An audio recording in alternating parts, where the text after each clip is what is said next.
We want to thank you for following the Looking Forward Our Way podcast. Do you know we also have a newsletter?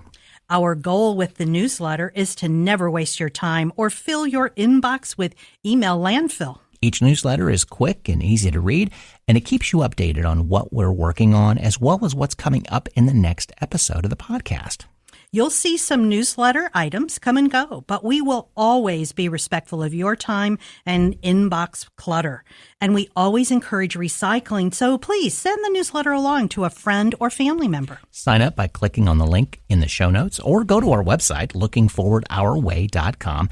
Thanks again for following and listening to Looking Forward Our Way. The other thing that's important to distinguish how public health might be different than other healthcare providers is public health really works on prevention. By the time you go in to see a doctor or a nurse practitioner for an issue, it's a reactionary mode already. You're already sick or something has happened. But public health has a large part of its charge in addressing the policies and government systems and structures to prevent these things from ever happening. So the fluoridated water that I brought up earlier, seat belts, car seats for children and infants, those are all powerful things that public health professionals over generations have pushed for laws and things to change, because we know it's healthiest of all if it's actually prevented, if you never encounter that illness. We are looking forward our way. We're in Studio C in the 511 studios in the Brewery District in downtown Columbus. This is Brett. Carol joining me for another podcast episode. How are you? I'm good. You know what, Brett? I've had my 2 vaccines, and I am 2 weeks out, so I am safe. You're cooking. Right? You're cooking. I said I see the light at the end of the tunnel, and it's not a train. So we're good to go, and that's why we are talking about lights and enlightenment today. We have a very special guest. Rebecca Nelson is the Community Engagement Strategic Advisor for Columbus Public Health. Rebecca, thank you so much for joining us today. Thank you for inviting me, Carol. It's nice to see you again and to meet you, Brett. Yeah, nice to meet you too. Exactly. I said this is like old home week. I'm bringing all my friends in for podcasts, and Rebecca and I are former OSU colleagues. So thank you again for, I know your time is probably crazy in the middle of all this COVID stuff. So. Yeah. Well, we weren't aware of all that is accomplished by Columbus Public Health. Carol and I kind of discussed some options in regards to, how can we, not after COVID, but really when we start to see the light at the end of the tunnel, let's talk a little bit about this rather than the middle of it.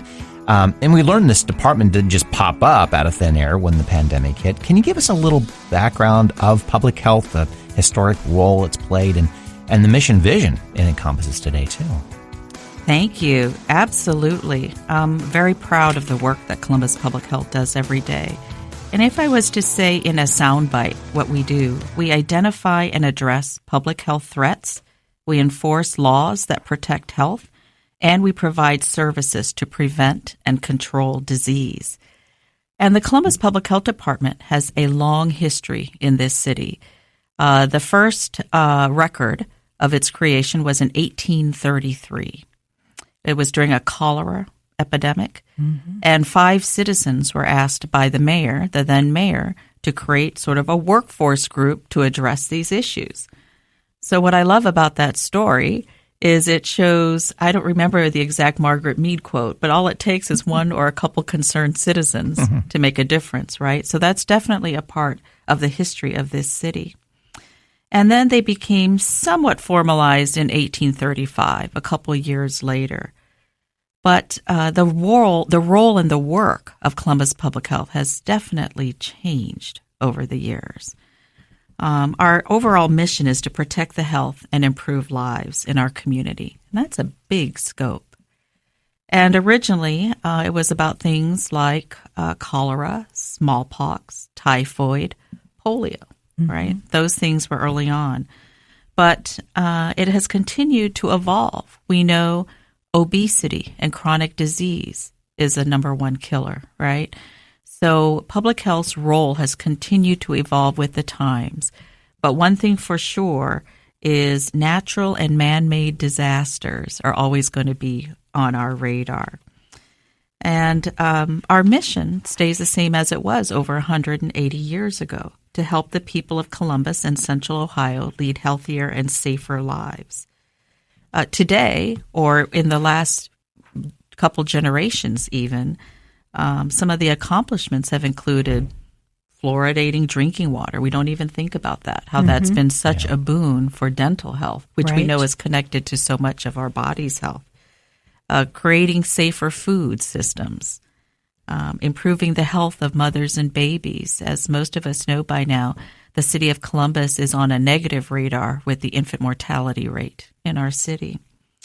Reducing tobacco use and reducing deaths from heart disease and stroke. And last but certainly not least right now, vaccinating children and adults. So let me pause there.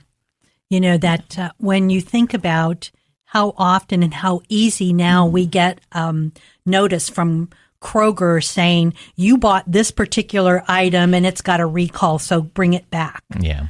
And who would have thought that 100 years ago? Yeah. That these kinds of issues would become so important Yeah. in the food safety network and in the diseases that we are finding in our world. Yes, absolutely. So, Rebecca, you and I, we were colleagues at Ohio State, so we're sort of lifelong learners, and education is in our bloodstreams. Tell us a little bit more about your background and your work at public health, sort of how you got there, and the skills that you built at Ohio State and moved to public health. Well, thank you, Carol. I was at Ohio State for 22 years in a variety of roles. But all of the roles include in some sort of diversity inclusion role or student advocacy role. And I think that belief system that I have in working for the people is what's transitioned from my work at OSU to now the city of Columbus in a government role. But if you recall what I said earlier about the mission is to protect health and improve lives in our community, that was the same feelings that I had as a higher education professional.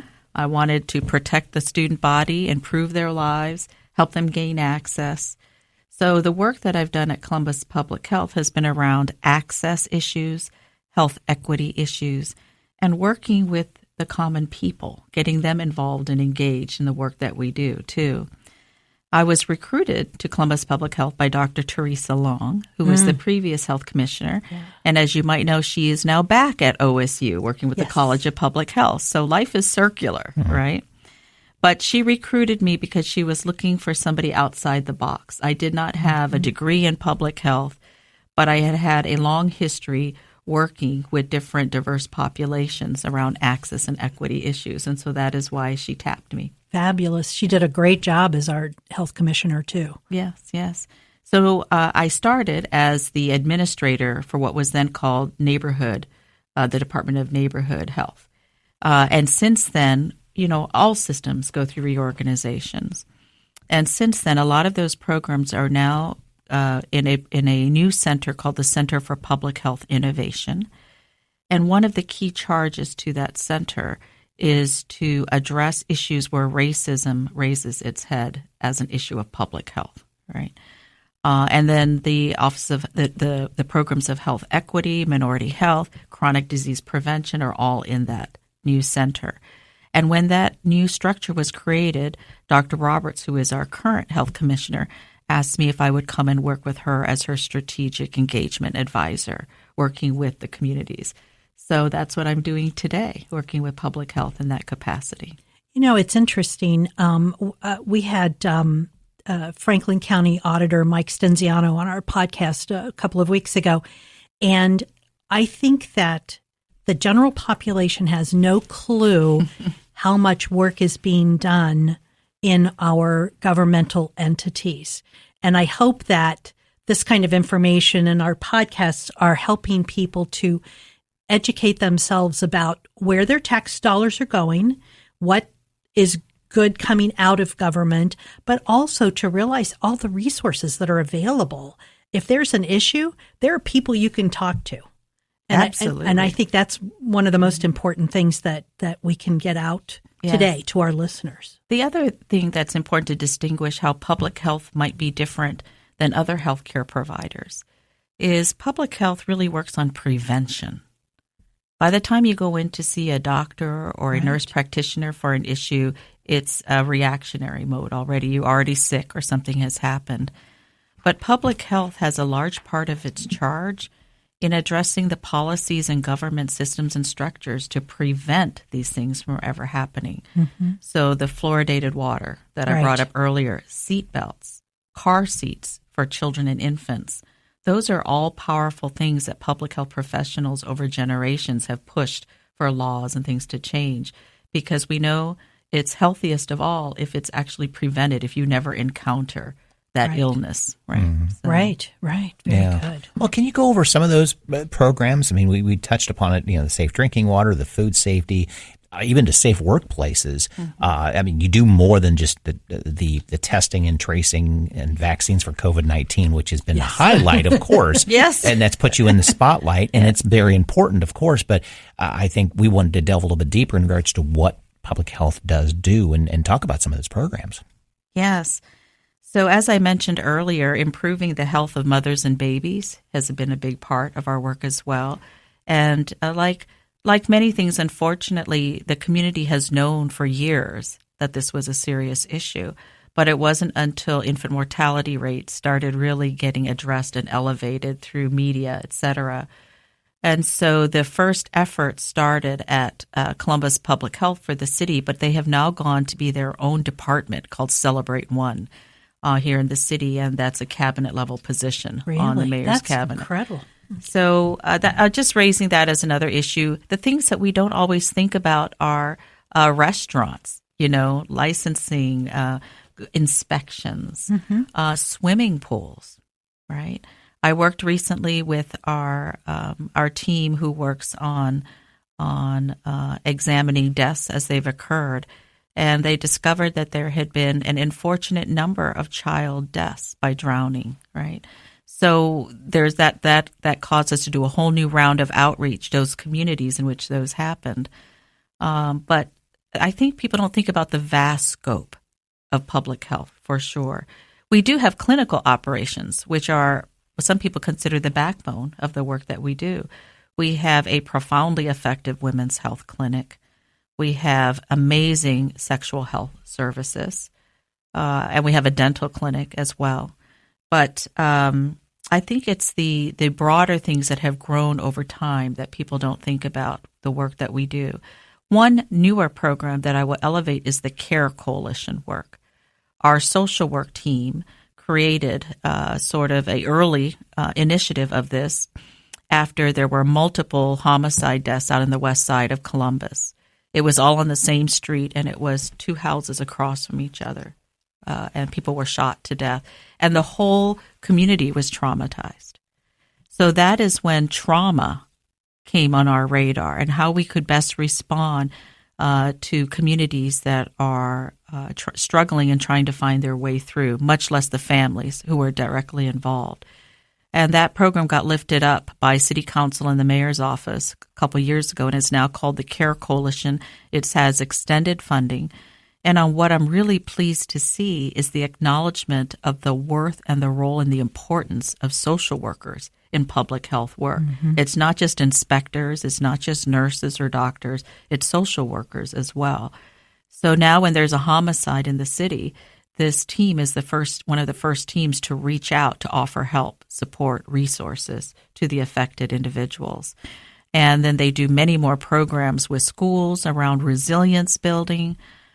So that is one of the programs that I want to uplift that not enough people know is part of public health outreach, because of course violence is a detractor to you living a holistic, healthy life too, right?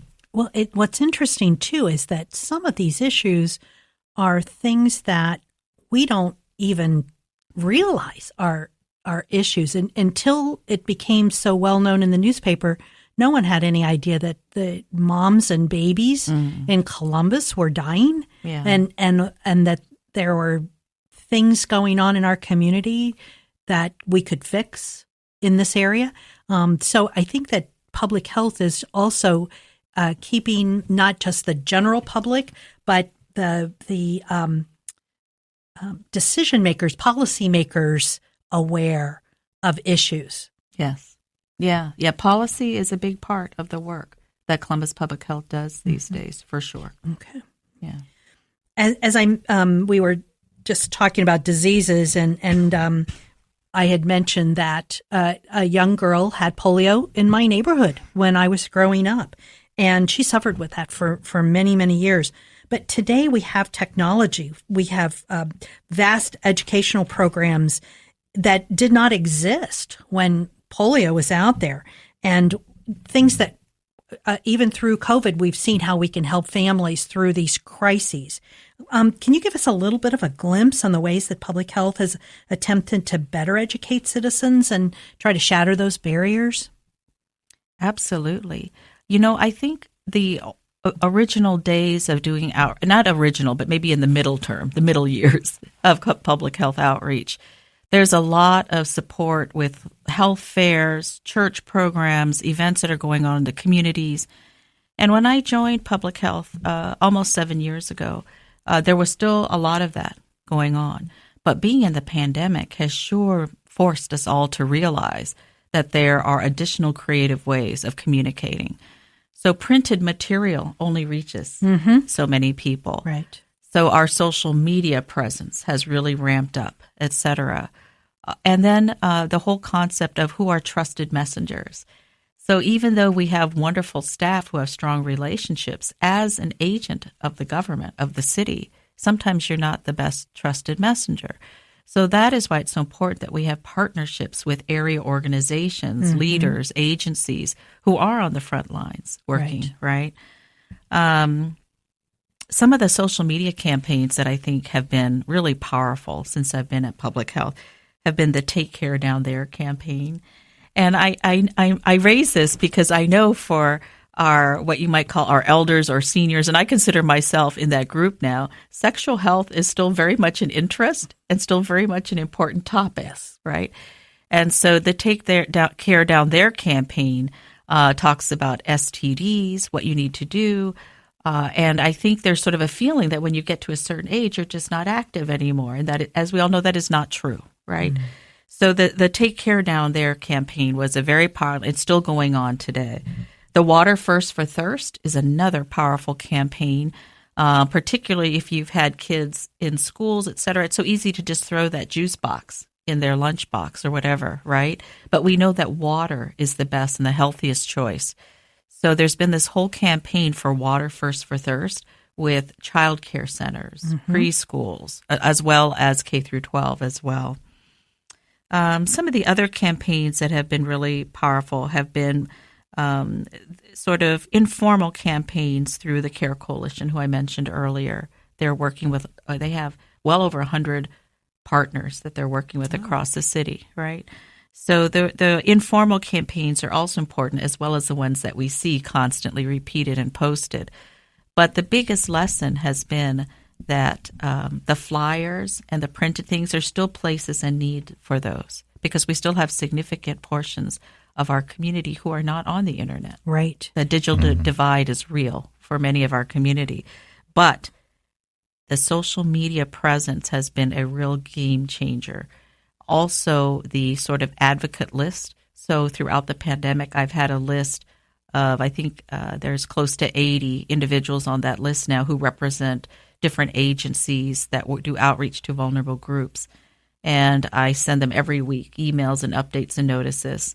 And that's the other way that we need to consider our communication and community education as well, is partnering and giving the information to the trusted messengers. Right. Yeah. Well, and Rebecca and I connect on the Senior Services Roundtable. And as you said, there are a lot of seniors that have no clue to what the internet is, let alone to be on it. And they need to be, if they're living at home and dependent on others to keep them informed, then they need that information. But the other thing, too, that I think the city's done a great job is to also recognize everything's in a lot of different languages. Because there's no assumption, number one, that people can read at all, let alone that English is the way they're going to be able to read. So there's lots of those kinds of things that you've tackled well. Well, It's a growing story, is what I would call it. This pandemic has really exposed for us the ways in which we do need to grow in our outreach.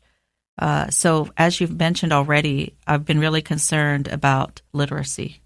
Literacy both from a limited English proficient point of view, and literacy also from primary English speakers who don't read and write in English.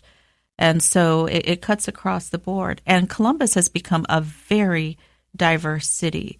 We're considered a very welcoming city, so we have large immigrant groups that live here. And so that has been the other growth, is recognizing that some of the traditional clients that public health might have seen from those communities were refugee communities. But there are many more diverse communities from immigrant groups who live in the city who maybe have not reached out to Columbus Public Health because they didn't need our services from an income point of view.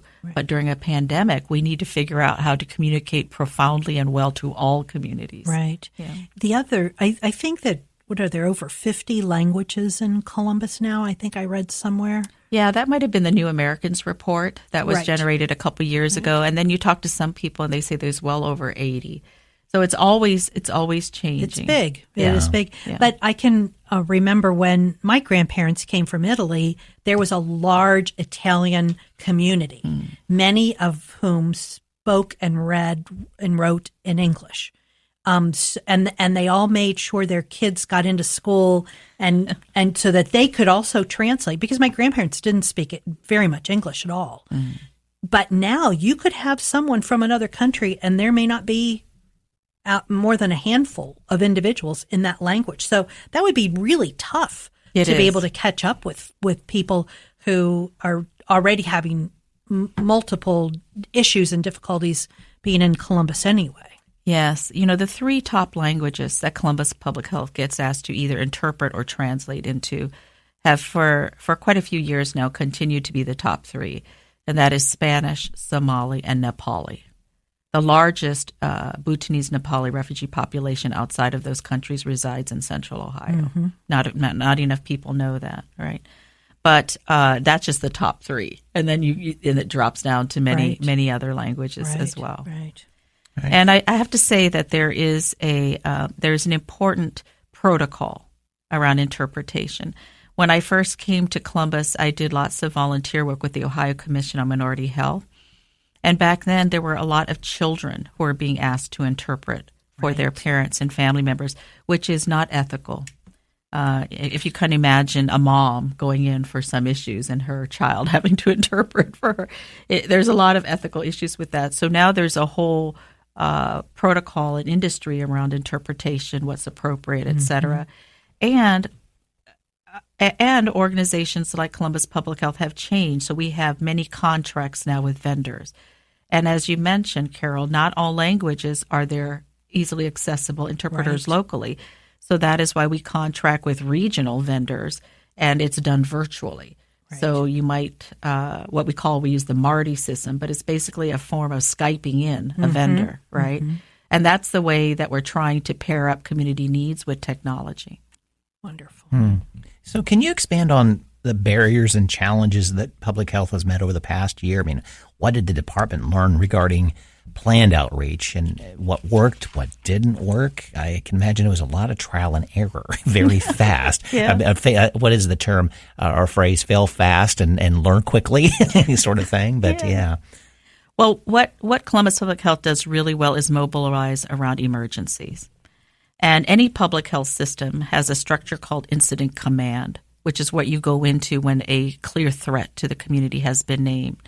So when I arrived at Columbus Public Health back in 2014, it was Ebola, right? So I joined the department at a time when there was this rapid mobilization. We went into incident command. So rapid mobilization is something that Columbus Public Health does very well. And it's because there's an existing structure called incident command, and it's because our Department of Emergency Preparedness does drills, does things all the time to keep everybody on their toes and ready. Some of the other things that we have done really well has been creating the drive-through pods. I don't know where you guys got, your vaccinations, if you've been vaccinated already, but we've heard tons of great feedback because you don't even have to get out of your car, right? It's at the fairgrounds. Brutus Buckeye gave me my shot at the shot. Okay. So Your Fauci ouchie. Yeah, there you go. Yeah. there you go. Yeah. But the drive-through pods have been that is definitely a best practice. The mobile clinics that we've been operating as well, or partnering with other groups to do testing. So one of the things that I worked with last year was working with CMHA, National Church Residences, Homeport, to bring testing to their low-income senior sites, right? Mm-hmm. So that kind of outreach I would also elevate as a best practice that we did. And we've had to onboard a lot of interim staff. So these positions were primarily funded through the CARES Act dollars, but I think we're well over 100 additional staff to where we started before the pandemic. But these, I don't know, these are funded on temporary funds, et cetera. But the other thing that I just want to say is that I think Columbus Public Health and other health departments have done a remarkable job, given that public health has been severely underfunded, not just locally but nationally, for many, many years, a long time, right. Which was part of the pride that I have in how quickly we were able to rapidly mobilize because we didn't have all the resources necessary to do that, right? So we're ramping up to that. But rapid mobilization and all the things that go in that is a big part of it, I would say, that really all of our practice and our commitment stood us well. Complications is what I would call the second half of this. The guidance changes sometimes on a daily basis. Yeah. And as you might imagine, when you're charged with communicating out to the community, that could be difficult to stay on top of. As soon as you release something, it could have changed, right? So we're hoping that is going to slowly go to another level, but that has definitely been part of the experience over the last year, how quickly guidance continues to change. And then the other complication is how can we stay in good, strong, relevant communication with all of our various communities, some of which we talked about already, our seniors, our limited English proficient, our low literacy, and those who are affected by the digital divide. Those are all important complications that we've had to consider. And the other piece is if you've been listening to the governor's press conferences, et cetera, you know that he rolled out a phased approach of the vaccine in our state. And that was necessary because the vaccine was in very short supply in the beginning. And like any model, any process, there's lots of criticisms and what ifs, could ifs. But I think it was important to roll it out in a phased rollout because there was minimal vaccines available in the beginning. So prioritizations did have to be set, right? And now we're in a stage where everybody's 16 and above. So if you see how rapidly over just the past few months we've advanced through these phases. But early limited vaccine supplies were another complication that I would raise as well. I think it had to be incredibly frustrating for all of you because it was frustrating for everybody listening to the governor, listening to the mayor, because it was so confusing at the beginning. And people think healthcare is a straight line, and it's not. Things do change. And if you're predicting something, that's what it is. It's a prediction. It's not a fact. Because you predict 1,000 people are going to die doesn't mean that 1,000 people will die, doesn't mean that 2,000 won't die. But it was just people were confused and therefore then frustrated. So you're having to make strategic decisions out of all that confusion. Can you tell us a little bit about the sort of the process that you went through? How did you get to where you were trying to make sure people got the right information, that the department was moving in the right direction? These strategies are critical. Where do we think we're going with these strategies in the future? Yeah. Well, I think for many of the boots on the ground clinical outreach strategies, there are better people than me to talk about that. So I will just say that. But early on, a number of colleagues and agency leads reached out to me, and these were primarily agencies who served our immigrant communities. saying that they were hearing people didn't understand what was going on. They didn't feel like they were in the loop. So I started convening a weekly call with groups, and they could invite people to join on. And that was tremendously powerful and helpful just to get people to know what I know, Right. And then I heard their feedback on how we needed to do a better job with translating, with reaching out, et cetera. So I was able to elevate those concerns. But as the pandemic, that was early on last March. But by June, it was clear that everybody was getting stretched too thin because by then everybody was being asked to serve on different committees, on different meetings going forward, and that's when we went to a online distribution of information. But I would just elevate that as something that was a profound achievement for me last year was hearing the concerns from the community and acting on it, right? And that's what anybody in any government or advocacy system, that is the expectation. And I'm not alone in that. There were many partners and colleagues from around the city who did similar work. Right. But that was key. It's a starting point. And then I was invited to join the Senior Services Roundtable. And that Fran Ryan is your biggest fan club member. Oh, I think she is. And Dave Paul, yes, too. Yes. But and I had heard about the roundtable, of course, as an employee of the city of Columbus, but I had never logged in on the week when their weekly meetings. And as you know, Carol, there were so many questions from the community, so many things that when you're in the weeds, you think people know this. We've sent this out, but not everybody knows it. Yeah, right. Or you need to hear the information multiple times before it sinks in. And then I started including the Senior Services Roundtable group in the weekly updates that I sent out, and then everybody had my phone number. Yes. So the other thing that I heard was people calling me just to talk about their fears and concerns about getting the vaccine. Because they had that my number was put out there in a public way. And I shared that on up with our social work team. I said, this is a huge, huge piece for us. We can't just have flat, outward-facing communication. There's got to be engagement, discussion, support in those ways. And one thing I quickly learned is when people have your work cell number, there's no concept of work time or workspace. Yes. So for a couple months there, every evening there'd be calls from somebody saying, I'm sorry to call you so late, but I just want to talk through your thoughts. Can you help me understand some question or piece around vaccine? And started with testing, but now it's all about vaccine. So as much as systems are really good at sending out information, we can never forget the power of being in direct relationship with our residents. Right. Yeah.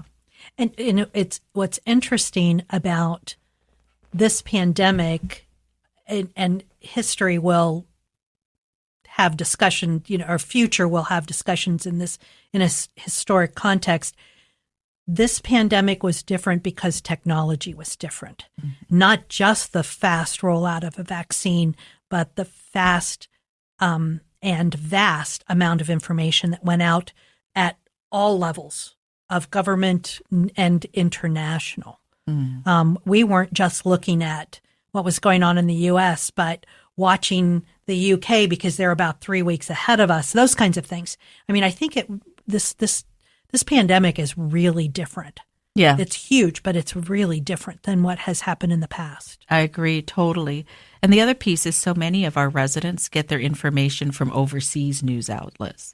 So as much as people think we're sending the things that are relevant for us here, there are certain generations who are still getting all of their information from overseas outlets, some of which might be accurate and relevant for our work here, some of which is not. Right. Yeah. Right. Yeah. Right. Well, can you think of ways that we essential Ohioans can better work with public health? I mean, after all, we want the next health crisis, which there will be one, to be more manageable. I mean, I don't have a crystal ball, but it's going to happen. We're humans. We are fallible to disease and virus. What can we do to educate ourselves, our family members and neighbors we can empower ourselves to be better? Yes. Well, the first thing that I would recommend is educating yourself, as has been raised before. And I didn't go through the laundry list of all the services that we offer at Columbus Public Health, but I'd like to take a minute right now to name some of them. Absolutely. Because it's not just educating yourself about the pandemic, it's educating yourself about all the realms of health in your life. So as I've mentioned, we have a population health area, which includes infectious disease investigation and emergency preparedness. And there's still need for their information for tornado preparation, flood preparation. Mm-hmm. It's not just pandemic preparation, right? Environmental health is one of our largest areas. And as much as people don't necessarily connect that to public health, it's a very visible part of the work that we do. Food protection and inspections, water and land protection, vector and rat control. I live in Clintonville. Need I say more? Goodness. Yes. Body art and smoke-free compliance. That's all within environmental health. Addiction services. I've heard time and time again, the COVID-19 is one pandemic. Another one that we're living through right now is addiction, right? Mm-hmm. So addiction services, which is our alcohol and drug services programs, and also our leadership for leading the Columbus and Franklin County Addiction Plan is another big thing. As I mentioned earlier, the Center for Public Health Innovation, which includes health equity and chronic disease prevention, and particularly for our seniors who might be listening, there are amazing programs done through that group, including the walking programs. Mm-hmm. Many of you may have heard about the walking programs. We partner with area hospitals, with the local YMCAs to do them in area parks. But the ones that I've attended have been my favorite ones have been the ones where they're clearly the largest crowd were seniors who were there interacting with each other, talking. It was a highlight of the week. As opposed to walking in the mall. Yeah. They're outside. Outside in a park. Exactly. But a mall works too. Absolutely. I'm all for walking wherever it goes. And it's amazing too how that has caught on. Yes. And then family health, our women, infants, and children program. And I know a lot of grandparents are taking care of grandkids. So the Women, Infants, and Children program is accessible to anybody who's got young kids in their life. Our dental program and our home visiting program. And then the things that people tend to think about public health, our clinical health, which is our women's health, our laboratories, our TB program, which we thought was eradicated but has not. No, right. And our vaccines, where there's a lot of discussion around vaccines these days. And then our sexually transmitted disease prevention areas as well. But, being informed is the first part. And then if you go to Columbus Public Health's webpage, if you are on email, you can send any email to this generic email address, and it'll be routed to the right person to respond. So just this last week, I got 2 questions from communities. It didn't come to me directly. It's okay if you don't know the person. Just send it to the Columbus Public Health email address, and it'll be routed to somebody who will be in touch with you and answer your question and bring you resources. And the other thing that I would just say is to look out for each other, right? What we've learned through the pandemic is so many people could not understand or didn't have the bandwidth to stay on the line to get registered. And it was a neighbor or somebody from a local agency that had worked with you, or a child helped you get registered. So we need to look out for each other. And I've heard wonderful stories about neighbors driving other neighbors who don't have transportation to vaccine sites as well, or delivering food, right? So the city of Columbus has a lot of severe food insecurities, but we also have a lot of great agencies and programs out there to deliver food. So I know that in my neighborhood, there are some seniors who are basically shut in. They're not leaving their house for anything right now, right? And so some people have organized delivery. So I think I'm like every other week with this one woman who lives by herself. And I go and pick up the box and I deliver it to her door, ring her doorbell, and leave, But those are the things that we could all be doing for each other. And then beware misinformation. There's been so much misinformation put out there, about the vaccine's efficacy, about side effects that it'll do to you. That's a whole nother podcast probably, right? But beware misinformation. Make sure that you're getting your information from vetted scientific based sites. And that would include the CDC site, the High Department of Health site, or your local Columbus Public Health site. And I'll just name that it's www.columbus.gov/coronavirus. But if you just Google Columbus coronavirus, it'll take you to that site too. Right. So that's the other thing that I would just say is make sure you're following and listening to the best vetted scientific sites as well. And then be involved in your area commissions and civic groups. So the one thing that we've heard is the stories of loneliness, of being distant from everybody. Mm-hmm. Yes. And so be involved. And not everybody has a faith community. I understand that. But be involved with some group that can check in on you and help you with some things. And one group that I would uplift, of course, is the Senior Services Roundtable, an excellent group to be a part of locally as well. They are wonderful. You know, what's interesting about the idea of educating yourself, if people could keep in mind, it's much better to educate yourself before the disaster than wait till after the disaster. Something as easy as water. Now, we turn on our tap and we think it's fine and dandy. But just think if you were living in Flint, Michigan, where some neighborhoods will maybe never have water again in their homes because they can't afford to change all the pipes, or in Texas, where who thought there would be a storm that would knock out their water supply. Mm-hmm. And so realize that we have these incredible resources, so use them. Absolutely. So, Rebecca, we've talked about the programs that your work that are active at Public Health right now. Anything new that you're thinking that's out there that you could tell us about? Well, something that I think will be a game changer going forward. There's always new things. I'm just going to elevate one that's on the horizon for us. Is we've got a mobile van. Oh, very cool. And yes. That will be a game changer, bringing services to neighborhoods and communities that don't have good transportation access, et cetera. Or what we've learned through this pandemic is homebound medically fragile people, right? That has been one of the real upticks of questions and concerns I get from fellow members of the Senior Services Roundtable these days. So a mobile clinic is going to be so powerful in so many ways, and I understand it's going to be set up to do all kinds of things. But we're really looking forward to that rolling out because as our current mayor is so fond of saying, everything is local, everything is neighborhood-based, right? So you can have a great service, but if people have difficulties accessing it, traveling to it, et cetera, what good is the service? It's good for some people, but not everybody. Right. And transportation is such a it's huge a barrier. issue. It's here. a barrier. Right. Yeah. And I'll just elevate around those issues that Columbus Public Health has been really involved in uplifting the discussions around social determinants of health. And what that means is so much of our health does not come from our clinical appointments, our clinical interventions. I think I've heard that 20% of care comes from clinical. 80% comes from the rest of life. So the neighborhood in which you live in, the schools that you have access to, the food, the healthy food or unhealthy food, 80% of your health comes from other things, not from clinical interventions. Now, clinical interventions are very important, right?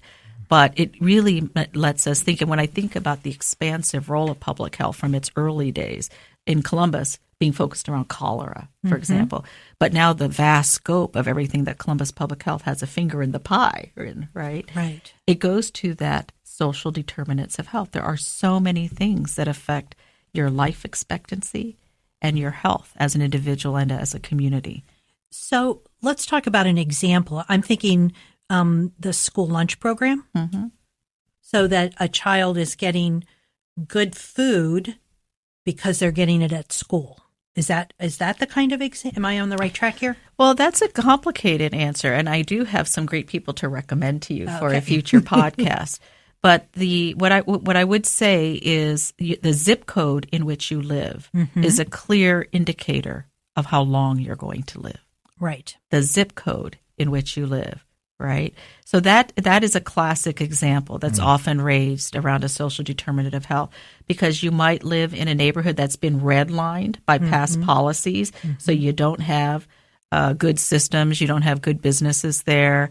And you don't have a grocery store. Yeah, you don't have a grocery store. You could be in a food desert. There might not be good outlets for your children to play and get fresh air and run around outside.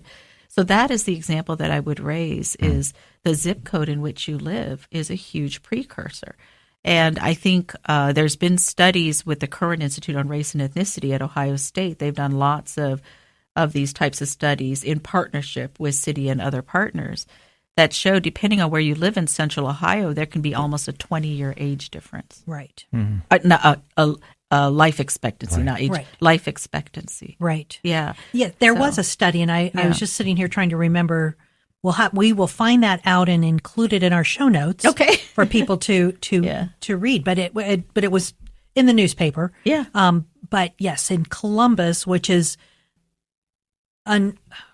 unbelievable, that they're literally between one zip code and a zip code right next to them, there could be a difference of that many years, 2 decades. Yeah, and I would uplift the name of Dr. Kiara Barnett.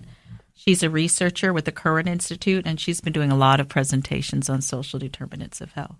Any other wisdom thoughts that we haven't really covered that you'd want to at least let our audience know about? I don't know if it would be wisdom. Maybe it's kitchen table wisdom. That works. But I would say take care of yourself, your loved ones, and your neighbors. And that means consuming all the things that help you to be good physically, but also all the things that can help you mentally as well. The mental health has been another consequence of this pandemic, right? So recognizing that mental health is just as important as physical health. And part of that is being connected with people, which has been very difficult throughout this. And I mentioned the loneliness factor earlier. And if you don't know where to turn to our local ADAM board, you can go and look at their site. They've got lots of referrals. Our federally qualified health centers, a number of them have programs. NAMI and Mental Health America also have presence locally as well. But I think sometimes we don't talk enough about the mental health toll along with the physical body toll. My aunt is in a assisted living facility, so they've been locked down, and the famous words of those residents are they're in prison. And I keep saying, no, you're in a cocoon. You know, you're going to come out this beautiful butterfly at the end of this pandemic. She kind of gives me the eye roll like, yeah, no, it's prison, you know, but it is, it's, not only it's hard for them who have been in those facilities, but hard for us because we can't get to those individuals. So thank goodness that world is opening up a little bit right now. So. Yes. And on that note, I'll just say my dad is 89 years old. He lives in assisted living in California. And it's been so hard. And he's at an age where he's not able to really manage Zoom calls anymore. And not being able to see faces has been devastating for him, right? So I totally understand that. And I think that these are all the ways that we can take care of ourselves, our loved ones, and our neighbors. And we all need to be in relationship with each other. Right. So take care of ourselves, be in relationships. Do your homework, get that information, find out those resources, and ask questions. Yes. Just ask questions. Yes. Yeah. Phenomenal. Rebecca, thank you so much. This is wonderful. We wanted to have a positive look at Columbus Public Health. You're not just the COVID police. You are there to help us have better lives. And we appreciate your time here today. Thank you so much for having me, Carol and Brett. Thank you. Thanks for listening to Looking Forward Our Way. We'd like to ask a favor from you. Would you give us some feedback on our podcast? We've made it really easy to do so. Click on the link in our episode show notes. That link will take you to our podcast Google My Business page. Now, you may have to sign into your Google account. From there, we'd appreciate your feedback on the podcast overall, feedback on a specific episode, or a suggestion on what you would like to see us cover in a future episode. All your feedback is really appreciated. Your comments only help us create episodes that will keep us all looking forward our way.